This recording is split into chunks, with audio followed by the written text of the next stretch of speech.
Nah, selanjutnya kita akan melakukan latihan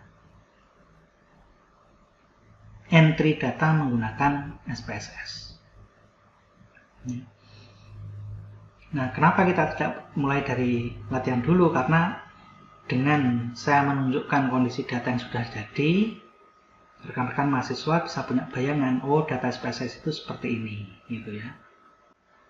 Data latihan yang akan kita gunakan adalah sudah saya sediakan pada file Excel latihan input, ya, yang dapat di-download di MMP Unitas ID. Nah, kita akan latihan menginput kurang lebih ada 9 baris, ya, dan kita akan mencoba menginput sebanyak 6 kolom, ya, yaitu kolom nama, kolom seks atau jenis kelamin, ya, kemudian umur dalam tahun, ada golongan darah, ada tinggi badan, dan berat badan. Selanjutnya, dari tinggi badan dan berat badan, kita nanti akan mencoba menghitung, ya, IMT, yang mana rumus IMT adalah seperti ini, dan kita akan mencoba menghitung kategori IMT melalui SPSS. Oke, kita pindah ke SPSS. Nah, untuk menginput data baru, kita gunakan menu File, ya, kemudian kita pilih New. Selanjutnya dari sini, ya, ada beberapa pilihan, data, sintak, output, dan script. Kita pilih New Data. Nah, selanjutnya kita akan melihat tadi, ya, yang akan kita masukkan pertama kali adalah nama, ya, nama, ya. Nah, kita pindah, kalau Excel itu kita bisa langsung ketikkan nama, ya, dan nilainya, ya. Nah, kalau SPSS kita tidak bisa, ya, langsung mengetik seperti Excel. Nah, kita harus masukkan, definisikan dulu di variable view. Jadi setiap kolom yang ada di file yang sudah saya sediakan harus didefinisikan terlebih dahulu dalam variable view, ya. Nah, kolom pertama yang akan kita buat adalah kolom nama, ya. Kita ketik saja misalnya nama, ya. Nah, selanjutnya kalau kita berpindah ke data view, nah maka kolom ini sudah berubah. Yang semula nilainya adalah var, ya, dia akan sudah berubah menjadi nama. Nama, ya, kita tentukan jenisnya.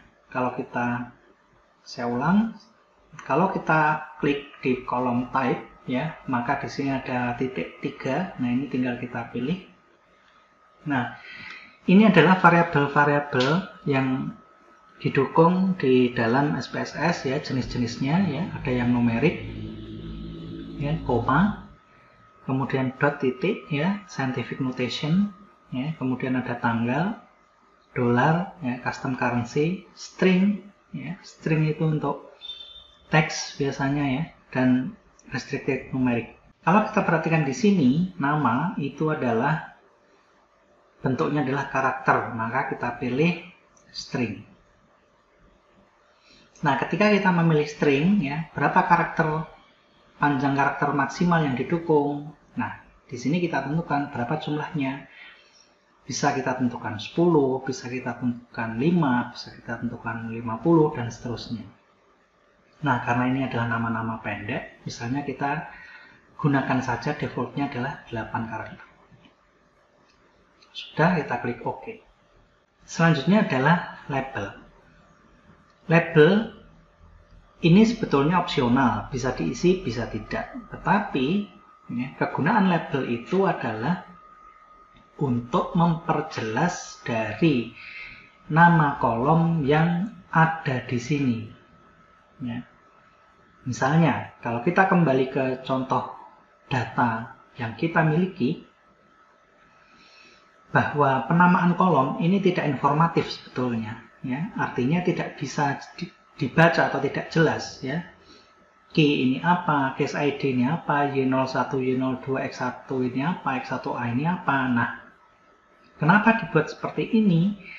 Tujuannya penamaan kolom dibuat pendek seperti ini sebetulnya adalah yang pertama itu adalah untuk menghemat space kolom, ya, menghemat lebar kolom, ya, itu secara estetik, ya.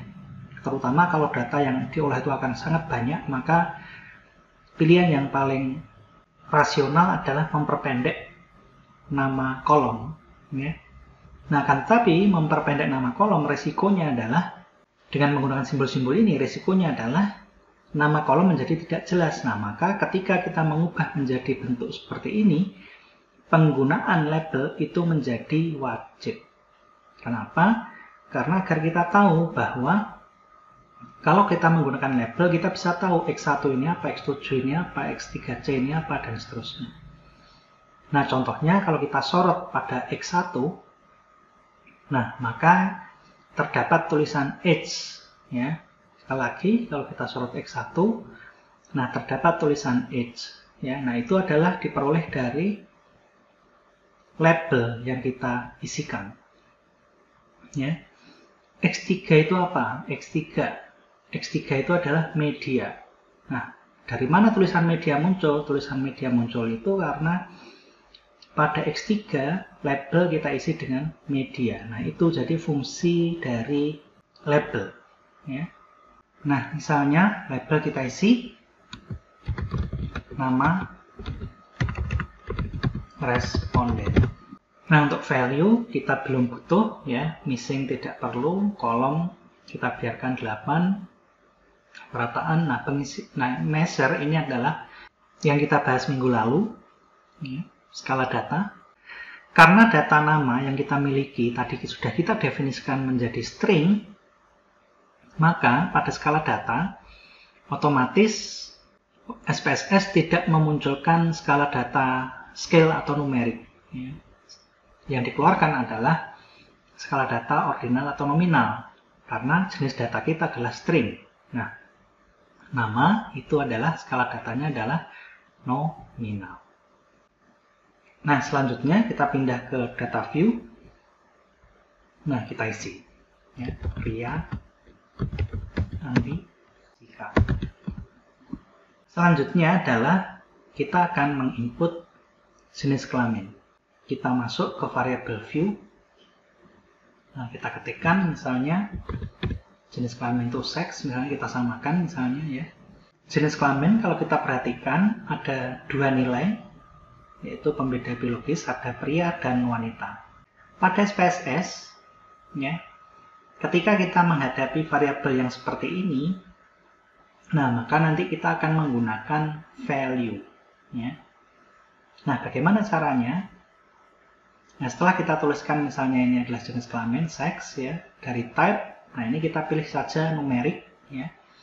Desimalnya kita kosongkan, ya. Lebarnya misalnya kita buat 1, ya. Nah, labelnya bisa kita isi jenis kelamin misalnya.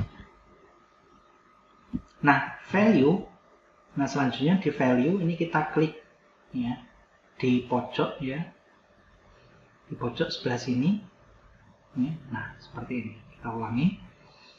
Nah, di pojok, ya, dekat garis, ya, kita klik pada kolom value untuk garis jenis kelamin atau sex, ya. Kita akan menggunakan simbolisasi angka untuk membedakan jenis kelamin pria dan wanita.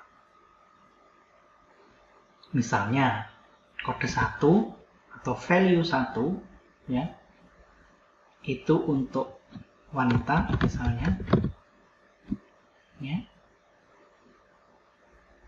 Kita add, ya.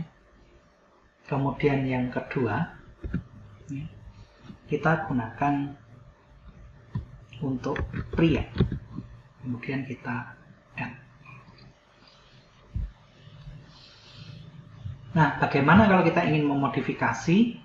Nah, mana yang kita ingin modifikasi, kita klik. Misalnya ini satu wanita, ini misalnya mau saya rubah menjadi perempuan misalnya. Nah, kemudian kita klik change, ya.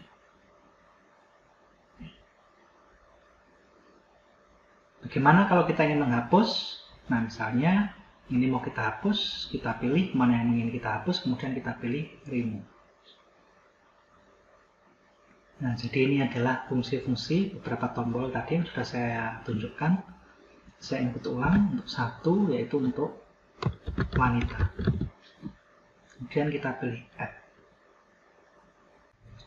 Pasangan dari 1 sama dengan wanita, 2 sama dengan pria, ini adalah value label. Ya. Angka 1 dan 2 ini adalah value. Ya. Sedangkan wanita dan pria ini adalah label. Ya, sekali lagi, pasangan ini ya masing-masing nilai 1 dan 2, 1 sama dengan wanita, 2 sama dengan pria, ini adalah value labels. Ya. Nah, value-nya yang mana? Value-nya adalah angka yang kita gunakan untuk simbol. Dalam hal ini adalah angka 1 dan 2. Labelnya yang mana? Labelnya adalah wanita dan pria. Kemudian kalau sudah kita klik OK. Sekali lagi, waktu kita entry, nanti kita harus ingat 1 itu untuk wanita, 2 untuk pria. Oke, kita kembali ke data view. Nah, kita ketikkan wanita adalah 1, ya. Pria adalah pria, dan wanita. Jika kita ingin melihat label pada tampilan data view, nah, kita bisa pilih menu View Value Labels. Nah, seperti ini. Nah, maka angka 1, 2 yang tadi kita masukkan akan berubah menjadi wanita pria sesuai dengan labelnya. Nah, kalau kita ingin kembalikan, ya, kita pilih lagi View Value Label. Nah, ini akan kembali ke dalam bentuk angka yang kita masukkan. Sekali lagi, untuk mengeluarkan labelnya, kita pilih View Value Label, ya. Kemudian kita bisa pilih View Value Label kembali untuk mengembalikan ke dalam bentuk aslinya. Jenis kelamin, ya.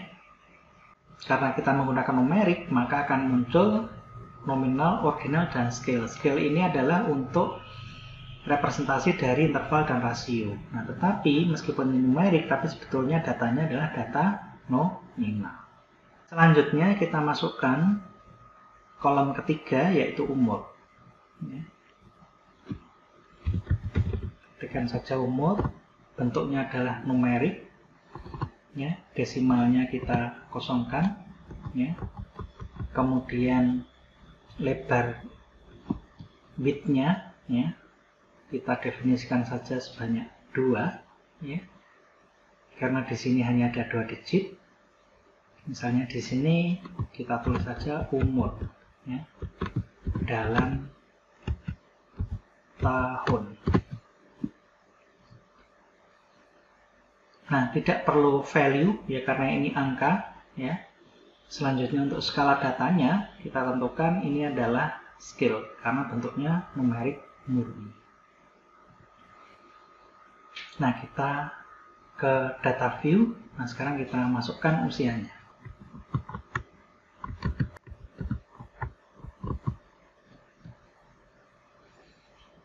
Nah, selanjutnya adalah golongan darah. Ya.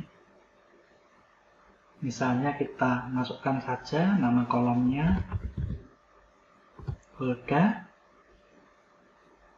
Karena di sini ada beberapa jenis, maka caranya sama ketika dengan saat kita mengentry jenis kelamin, ya kita menggunakan value label nantinya. Desimalnya kita kosongkan, ya, karena kita nanti akan menggunakan angka bulat. Kemudian lebarnya kita gunakan saja 1 digit. Di sini di label kita ketikkan saja golongan darah. Kita masukkan pasangan variabelnya, misalnya 1 untuk golongan darah A, 2 untuk golongan darah B, ya. Kemudian 3 untuk golongan darah O, 4 untuk golongan darah AB.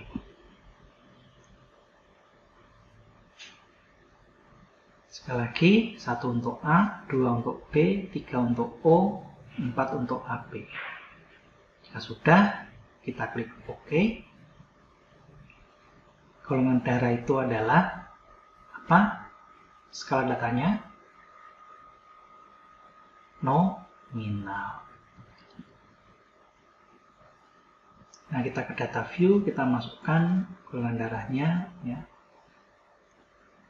A itu adalah 1, AB itu adalah 4, B2, ya, seperti ini. Nah, kita bisa gunakan view value label untuk melakukan pengecekan apakah yang kita entrykan sudah betul. A, AB, ya, O, B, A, B, B, B. Nah, ternyata yang kita entry sudah sesuai. Nah, selanjutnya kita entrykan untuk variabel berikutnya, yaitu tinggi badan dan berat badan. Misalnya di sini kita tulis saja TB, ya, numerik, ya, 0 digit. Lebarnya adalah 3, ya. Tinggi badan, ya, dalam sentimeter, ya. Nah, skala datanya adalah scale, ya. Nah, selanjutnya sekalian kita inputkan misalnya adalah berat badan, numerik, ya, 2 digit. Ya, karena di sini hanya ada 2 digit gitu ya. Kita isikan berat badan dalam kilogram. Nah, selanjutnya skala pengukuran untuk berat badan adalah sama seperti tinggi badan, yaitu scale. Nah, selanjutnya kita entry untuk datanya.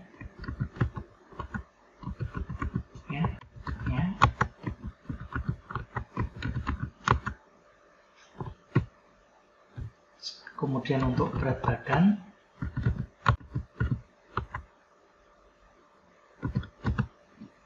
nah, data sudah terisi.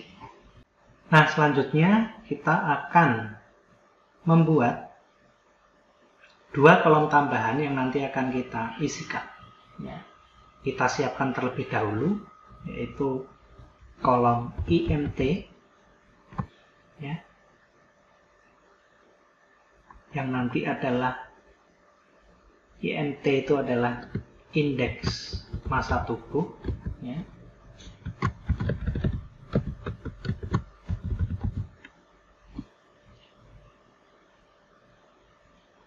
Dia adalah scale, ya.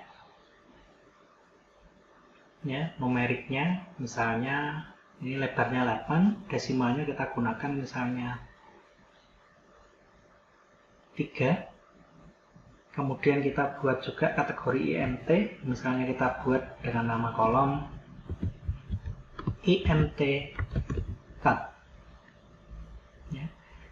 Numerik, ya, nanti keterangannya seperti ini, ya, sehingga kita akan menggunakan label, ya. Desimalnya kita kosongkan terlebih dahulu, digitnya kita tentukan sebanyak 1. Ya.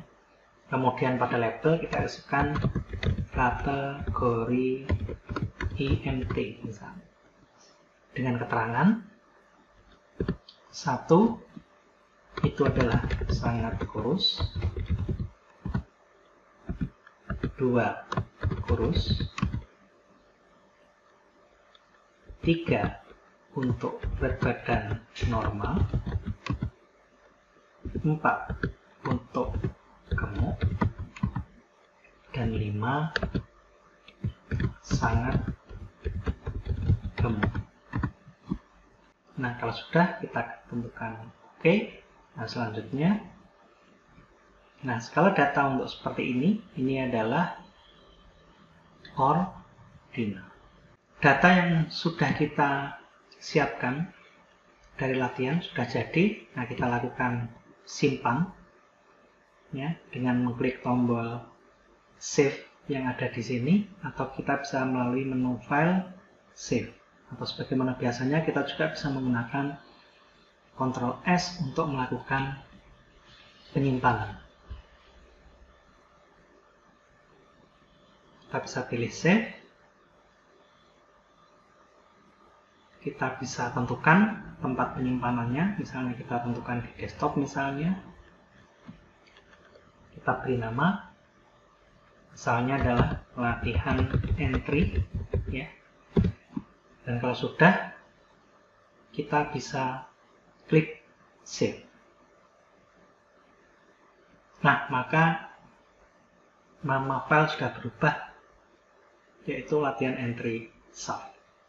Demikian pengenalan SPSS dan latihan entry data pada kesempatan kali ini. Sampai ketemu lagi di kesempatan berikutnya. Terima kasih.